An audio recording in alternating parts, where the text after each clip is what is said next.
Hi everyone, this is Mrs. Edwards. I teach fourth grade reading at Cape Bond Elementary School. We sure do miss you at school, miss all your smiling faces, and we hope that you're all doing very well at home. I'm going to read a book to you today called Mr. Peabody's Apples. This book is written by Madonna. It's illustrated by Loren, and the publisher is from Callaway Publishing in New York. This book is about the power of our words, and I hope you really enjoy it. And this is a picture of the town where they live called Hapville. And it starts off showing you something they like to do in their town. Any of you like to play baseball? Here we go.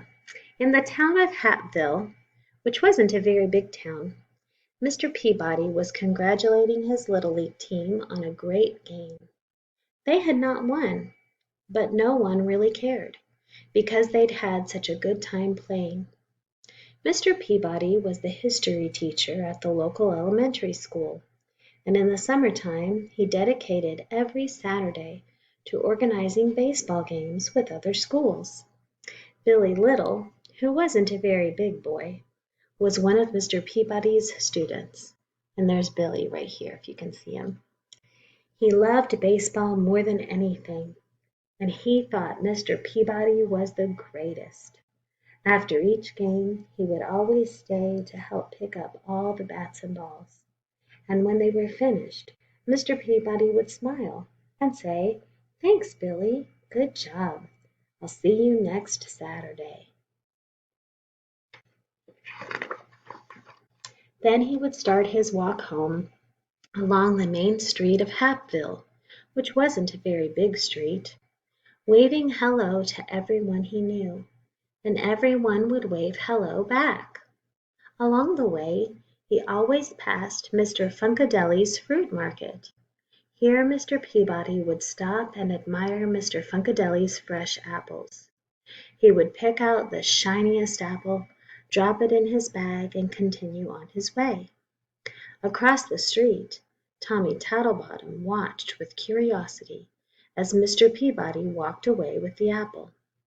"That's strange," Tommy said to himself. "Mr. Peabody didn't pay anyone for his apple." Tommy got on his skateboard and rushed to tell his friends. The following Saturday, Mr. Peabody's team played another game, and they lost, as usual. But no one seemed to care, because they'd had such a good time playing. Billy picked up the balls and bats, and Mr. Peabody set off on his walk home. He waved to everyone he knew, and they waved back. Once again, he stopped outside Mr. Funkadeli's fruit market, picked up the shiniest apple, dropped it in his bag, and continued on his way. Across the street, Tommy Tattlebottom and his friends watched Mr. Peabody, and they were amazed at what they saw. Mr. Peabody had not paid for his apple. They couldn't wait to tell all of their friends, who told their parents, who told their neighbors, who told their friends, in the town of Hapville, which wasn't a very big town. So what do you think? Do you think Mr. Peabody was taking the apples just without paying for them? Or do you think there's more to the story that maybe Tommy didn't know? Let's see. The Saturday after that, Mr. Peabody was standing all alone on the baseball field, wondering where everybody was. Then he saw Billy walking toward him with a sad look on his face. "Hello, Billy. I'm glad you're here. But where is the rest of the team?" asked Mr. Peabody. Billy remained silent. "What is it, Billy?" he asked. Billy didn't look up. "Everybody thinks you're a thief," he said to the ground. Mr. Peabody looked confused. He took off his hat and scratched his head. "Who says I am a thief, Billy? And what did I steal?" he asked. "Tommy Tattlebottom and his friends said they saw you take an apple from Mr. Funkadeli's fruit market twice. "And they said you didn't pay for them," answered Billy. "Ah," said Mr. Peabody, putting his hat back on his head. "Let's go and talk to Mr. Funkadelic about it, shall we?"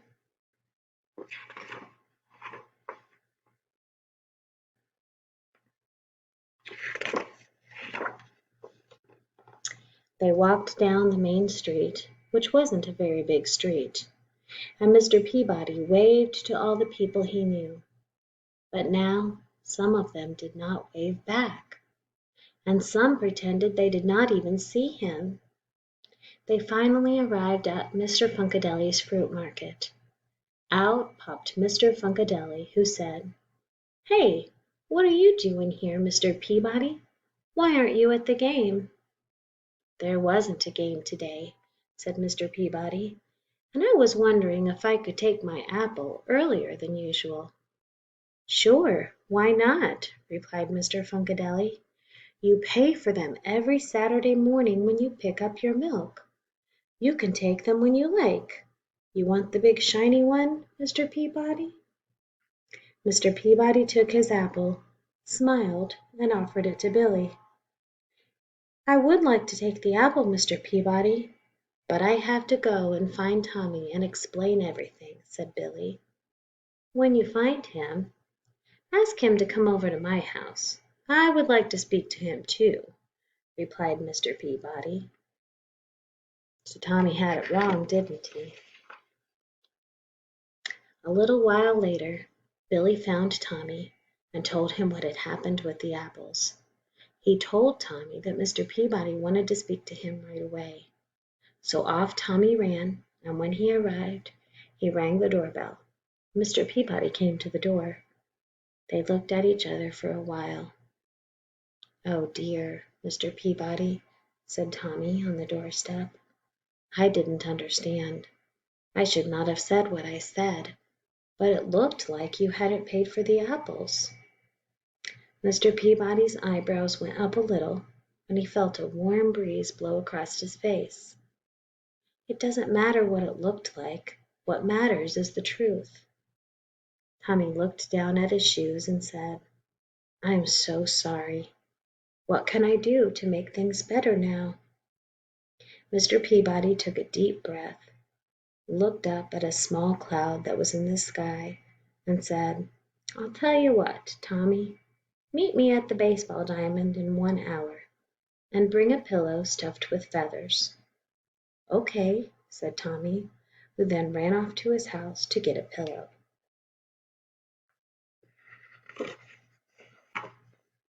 An hour later, Tommy met Mr. Peabody on the pitcher's mound.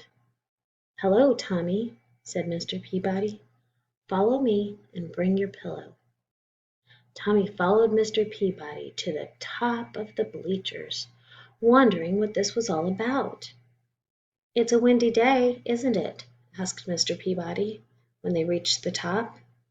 Tommy nodded his head in agreement. "Here is a pair of scissors. Now cut the pillow in half and shake the feathers out." Tommy looked confused, but did it anyway. He thought it was a small price to pay to gain Mr. Peabody's forgiveness. The wind carried the thousands of feathers far and wide.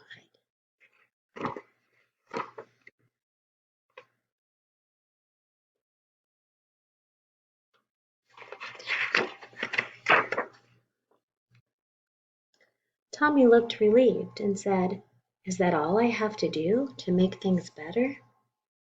"There is one more thing," said Mr. Peabody. "Now you must go and pick up all the feathers." Tommy frowned. "I don't think it's possible to pick up all the feathers," Tommy replied.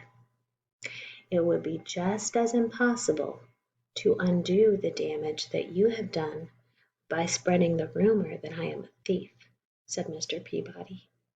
"Each feather represents a person in Halfville."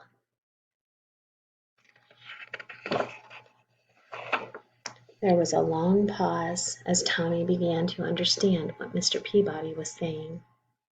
Finally he said, "I guess I have a lot of work ahead of me." Mr. Peabody smiled and said, "Indeed you do. Next time, don't be so quick to judge a person, and remember the power of your words." Then he handed Tommy the shiny red apple and made his way home. The end. Sometimes we see things and we think that they're a certain way and we tell someone about them, but we should always try to find out the truth, right? Especially when it's someone that we feel like we should be able to trust and that we think maybe didn't really do anything wrong. We need to make sure we tell the truth, but even if we do make a mistake, we can always do something to help fix it, right?